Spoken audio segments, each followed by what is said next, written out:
Assalamualaikum warahmatullahi wabarakatuh. Selamat datang di Trend Tutorial Channel. Jadilah bagian dari kami dengan like, komen, dan subscribe.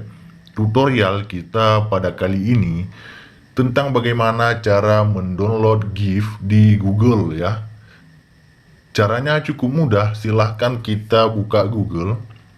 Nah, jika kawan-kawan ingin mendownload GIF, silahkan ketikkan saja misalkan GIF anime ya. Ini bisa dicari GIF-nya sesuai dengan selera dan keinginannya masing-masing.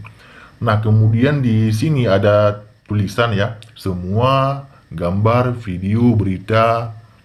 Pilih saja pada gambar untuk menampilkan semua gambar GIF yang ingin kita download. Nah, misalkan di sini ada gambar yang ini saja. Gambar GIF ya. Coba kita putar ya. Nah, seperti ini.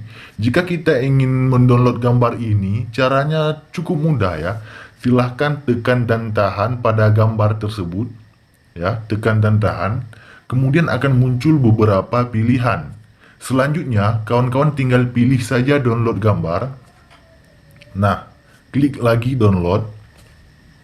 Kemudian coba kita buka apakah berhasil di-download ataupun tidak. Nah, ternyata berhasil. Nah, begitulah cara mendownload GIF di Google. Jika ada pertanyaan lain, komen di kolom komentar. Sampai jumpa di video kami yang lainnya. Assalamualaikum warahmatullahi wabarakatuh.